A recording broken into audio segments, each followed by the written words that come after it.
A ausência de aliados de Lula gerou revolta. O senador Cleitinho afirmou que o primeiro a ser ouvido pelo colegiado deveria ser Gonçalves Dias. A gente separou esse trecho. Acompanhe. Porque a primeira pessoa que tinha que ser convocada aqui é esse ministro, ex-ministro do GSI aí, o G. Dias. Ele tinha que ser o primeiro a estar aqui. Ele falsificou um relatório, onde todo mundo falou que foi o maior crime que aconteceu na história do país, que foi o maior ato antidemocrático que aconteceu no país. Aí quem fala isso não quer que investigue. Que país que é essa, população brasileira? Aí eu falo para você que é o pagador de imposto, para você que é de direita, de esquerda. Como que se teve bagunça, teve roubo, teve quebradeira, teve tudo, não pode ser investigado? Já o deputado Maurício Marcon disse que a CPMI vai acabar em pizza e esbravejou contra parlamentares que se declararam conservadores nas eleições e depois se venderam para o governo. Acompanhe. Pois bem, caro cidadão brasileiro que tem alguma esperança que essa CPMI chegue a algum lugar, ela não vai chegar a lugar nenhum. Porque o governo primeiro deu a vida para que ela não existisse. Aliás, a vida não. Cargos, dinheiro para deputados através de emendas e sabe-se lá mais o quê. Tem parlamentar que se elege com uma pecha de ser conservador, né? Defensor do Estado, democrata de direito. Chega aqui e vira pro é o que vira. E por fim, Elisiane Gama ironizou sua ligação com Flávio Dino e com a esquerda. O que tem sido colocado aqui, vez por outra, é que haveria, na verdade, uma parcialidade que não se sustenta no mundo real. E não se sustenta por quê? Porque os fatos estão apresentados, estão aí para a sociedade brasileira. Eu quero dizer para todos aqui que eu não vou jamais, em hipótese nenhuma, me intimidar com quem quer que seja. A minha vida e o meu histórico de vida não me permite que isso ocorra. Continuarei firme no meu posicionamento de investigação, doa a quem doer. Cristiano Beraldo, separamos esses trechos que se destacaram dentre muitas discussões que ocorreram nesta sessão da CPMI, oposição cobrando justamente a participação de integrantes do governo, de aliados de Lula, também um parlamentar criticando deputados de direita, conservadores, mas que acabaram se alinhando ao governo Lula, a base governista, e por fim, Elisiane Gama, criticando aqueles que fazem uma correlação dela e com o ministro da Justiça, Flávio Dino. Muitos falam que, inclusive, o objetivo dela seria blindar Flávio Dino. Bom, está executando esse papel, não é? Vejam, nós temos falado aqui da importância dessa CPMI e como seria desafiador para a oposição atuar nesse ambiente da comissão, tendo do outro lado um grupo que é muito experiente. O governo Lula enfrentou, e o governo Dilma também, eles enfrentaram inúmeras CPIs. Eles têm uma atuação coesa, por mais que eles não se entendam a portas fechadas, mas eles têm um senso de missão e de proteção ali do seu entorno, o senso muito apurado. E isso, infelizmente, falta à oposição. A oposição, para conseguir ter sucesso nessa CPI, e o sucesso da oposição nesse caso é conseguir expor a verdade à população brasileira. Haverá consequências práticas jurídicas. Aquelas pessoas ligadas ao governo que, porventura, venha se revelar que agiram de forma imprópria, de forma criminosa, essas pessoas serão punidas pela lei? Isso a gente não sabe. Há todo um caminho a se seguir depois que a CPI ou a CPMI aprovar o seu relatório. Por isso, o mais importante e que está na mão dos parlamentares é fazer um trabalho para que a verdade apareça, venha à tona e fique tão evidente que seja impossível que nada aconteça. Essas cenas que a gente observou hoje nessa primeira sessão demonstram de forma clara que a oposição não está organizada, não está coesa, não tem uma estratégia conjunta. Temos deputados criticando a própria oposição. Temos deputados da oposição, segundo a acusação do deputado, que já se acertaram com o governo, ou seja, oposição de Araque. Oposição de Araque não serve. Oposição ao governo Lula tem que ser para valer. Tem que ser de gente que estuda, que trabalha, que se dedica, que encontra o ponto fraco, que sabe constranger, não para lacrar e fazer vídeo para a internet, mas sabe constranger durante uma sessão para que os governistas não possam passar por cima do que todo mundo está vendo e ouvindo. Esse é o grande desafio, e vencer esse desafio exige talento. Infelizmente, nós estamos vendo que a oposição que ali está representada vai ter muita dificuldade de produzir o trabalho que precisa ser produzido. Mas há tempo de se mudar a estratégia, há tempo de se entender, há tempo de combinar o jogo, há tempo de combinar a estratégia e executar um trabalho conjunto, porque se não for assim, esqueçam, perderemos tempo e ficaremos aqui passando raiva, junto com você que está aí nos assistindo, porque não chegaremos a lugar nenhum. E essas ações e essas omissões evidentes do governo Lula, que está aí tentando criar uma narrativa de um golpe inexistente, que simplesmente não há nenhum elemento ali que sustente a teoria do golpe, que eles estão tentando pegar, tem um documento aqui na casa de não sei quem, tem mais um documento aqui num celular, mas não é assim que se dá golpe, não. Não é um tenente-coronel e um sargento que simplesmente derrubam o governo. Para que se dê um golpe, é preciso que você tenha uma ordem, é preciso que você tenha um comando, é preciso que tenha participação ou das Forças Armadas ou de grupos armados que garantam, através da violência, que aquele novo poder conseguirá derrubar o atual e se manter ali no poder. Não havia nada disso. Não é possível que os governistas vão conseguir usar a CPMI para consolidar uma narrativa mentirosa. Então fica aqui o meu apelo para que os deputados e senadores da oposição façam essa discussão dentro de casa, se fechem no gabinete de alguém, discutam, mas saiam de lá com uma estratégia conjunta definida e atuem pelo bem da verdade e pelo bem do povo brasileiro. Qual deve ser a estratégia da oposição, Pavinato? É uma questão bastante simples. A gente nunca teve um julgamento desses tipos penais de golpe, de tentar derrubar o Estado Democrático de Direito ou o governo legitimamente eleito. Nunca tivemos. É a estreia no judiciário desses tipos penais. Então eu não sei se o tipo penal, porque o tipo é tentar, né? Tentar acabar com a democracia e tentar depor o governo. Tentar. Tentar, para mim, pode ser uma tentativa inútil, besta, idiota, imbecil. Então tentar é tentar. Tentou de uma maneira inútil, azar de quem tentou, cometeu o crime. Pode ser esse o entendimento. Mas esse é um tentar com violência e grave ameaça. Será que a grave ameaça era o número de pessoas?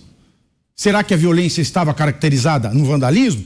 Que são outros tipos penais? Pode ser, pode ser. Mas o fato é que nós estamos tendo negligenciados todos os documentos que envolvem as investigações do 8 de janeiro, pela Polícia Federal, pela Procuradoria-Geral da República e também pelo acesso dos processos em sede do Poder Judiciário. Isso está sendo negligenciado. Negligenciado, ponto. Nós só sabemos aquelas imagens porque foram vazadas, ponto. Esta CPMI não vai dar em nada, já vi. O Dantas, ele definiu muito bem. É a primeira CPI que começa em pizza. Pois é, pode piorar sempre. Então, o que eu acho que é uma solução da oposição? Só tem uma. Só uma solução. E essa solução é a prova de fogo para provar se é verdade ou se é mentira, se nós temos um Congresso de direita, que para mim é a maior fake news de 2022. Que tudo que se falou na campanha, a maior fake news para mim é que nós temos um Congresso de direita. Bom, os senhores deputados, os senhores senadores que se disseram de direita vão poder me provar o contrário. Contra decisões casuísticas, nós resolvemos um problema através de legislações casuísticas. É assim que funciona. Portanto, o Congresso de direita pode revogar os tipos penais do golpe de Estado e da tentativa de derrubar o Estado Democrático de Direito. Pode revogar ou pode anistiar as pessoas desses crimes. Assim elas vão responder só pelo vandalismo. Tá certo? E por que tem que fazer isso? Porque tá tudo muito misterioso. Ninguém tem acesso a nada. Ninguém deixa ninguém chegar a lugar nenhum. Os advogados estão passando pelo mesmo calvário que passou o doutor Cristiano Zanin quando ele defendia o Lula na Lava Jato. Ele reclamava que não tinha acesso à investigação completa, ele dizia que estava tendo as suas prerrogativas de advogado feridas. Pois é, agora nós temos 1.390 Cristianos Zanins que não estão conseguindo acesso, não estão conseguindo fazer sustentação oral, estão tendo as suas prerrogativas desrespeitadas todo santo dia, e é por essa quebra do direito, e é por essa inacessibilidade a documentos e informações vitais para o esclarecimento desse dia desgraçado que foi o dia 8 de janeiro de 2023, que o Congresso, se quiser fazer alguma coisa, mas a situação blindou, a situação isso, a situação aquilo, então faz o seguinte, revoga esses 2 artigos do Código Penal, revoga. Acaba de vez com isso. Vai ser um julgamento somente por vandalismo, por invasão, e a gente sabe que no Brasil, e o MST testemunha, no Brasil isso não dá cadeia, tem que colocar todo mundo para fora. Vão responder pelo vandalismo, pela invasão, etc. Mas revoga esses 2 artigos. Revoga. É a melhor coisa que vocês fazem. É isso, estamos analisando a sessão de hoje, a CPMI, que investiga os atos do dia 8 de janeiro, repercutindo com os nossos comentaristas. Vamos a Brasília. Dantas, qual deve ser então a estratégia da oposição, já que a base governista parece bem organizada e fortalecida justamente com o objetivo de blindar o governo? O que é preciso ser feito a partir de agora? Daniel, o que o Pavinato sugeriu é bem conveniente. Eu vou lembrar que o Congresso fez isso com processos da Lava Jato, que tinham delações.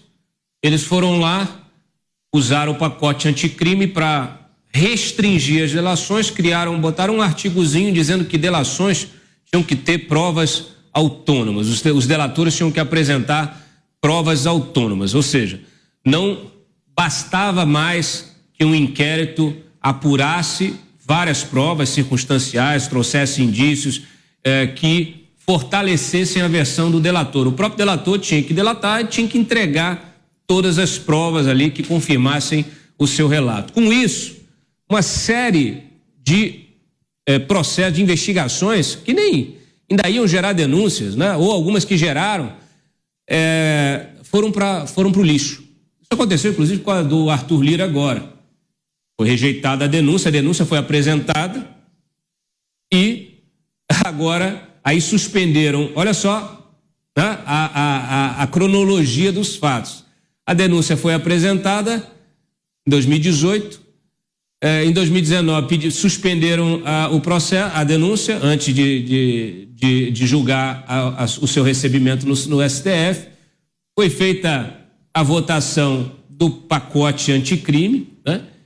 E depois de 2 anos, então, essa denúncia ela é retomada. Só que aí é reapresentada com a manifestação do Ministério Público oposta àquela que havia sido, justamente porque mudou a lei. Então, olha, tem que ser na mesma linha. Com todas as considerações que o Pavinato fez, esse Congresso não é de direita. O que se tem um Congresso fisiológico, metade fisiológico, a outra metade aloprados, né? E no final das contas todos aí têm um preço, pelo visto, porque estão o tempo todo negociando espaço na máquina.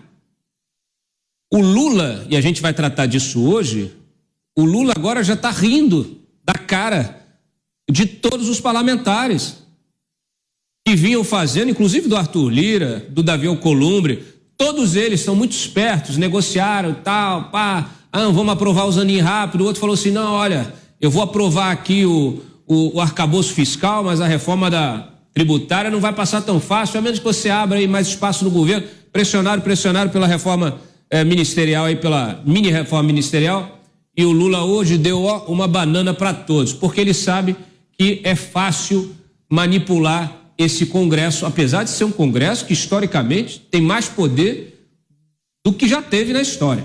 Então, assim, é muito triste, é uma vergonha para o eleitor, e aí eu recomendo que o eleitor, você que está nos assistindo, vá lá, joga no Google, você vai buscar ali os integrantes da CPI, da CPMI do 8 de janeiro, busca lá, vê se você votou nos parlamentares, deputados e senadores que estão ali, e cobre ele, cobre. Por quê? Porque, de fato, essa CPMI, ela era importante, e eu já estou aqui dizendo era, né? Porque, pelo visto, ela já se tornou desimportante pelo caminho que ela está começando a tomar. Mas ela significaria muito para a história do país. Por quê? Porque é preciso esclarecer esse episódio do 8 de janeiro.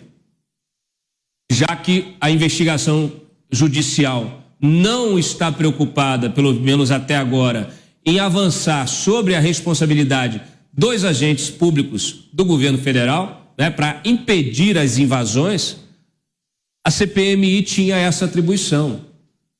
O Gonçalves Dias, como disse ali o senador, que foi ironizado pela relatora, ele tinha que ser o primeiro a ser convocado.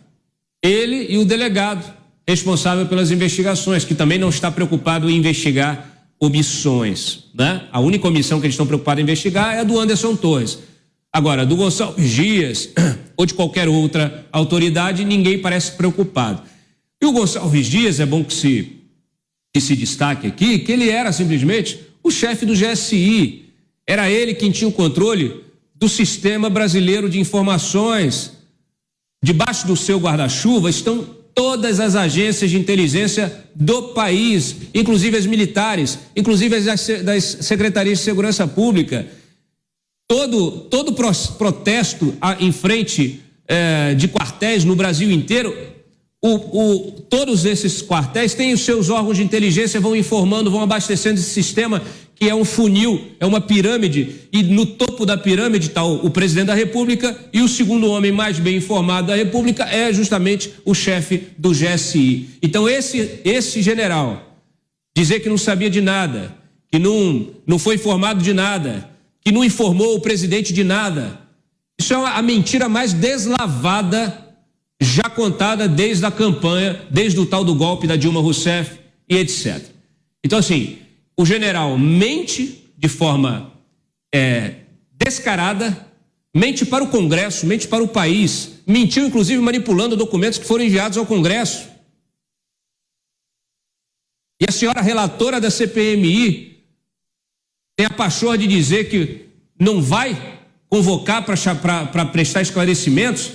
Ela está, não é porque ela está num lado do espectro político que ela não tem de cumprir a sua função parlamentar, de fiscalizar o executivo. A responsabilidade de se investigar omissões, ela é de cada um desses parlamentares. Eles podem achar que estão fazendo jogo político, mas a história cobrará o seu preço. Nas urnas, inclusive, viu, senadora? Nas urnas.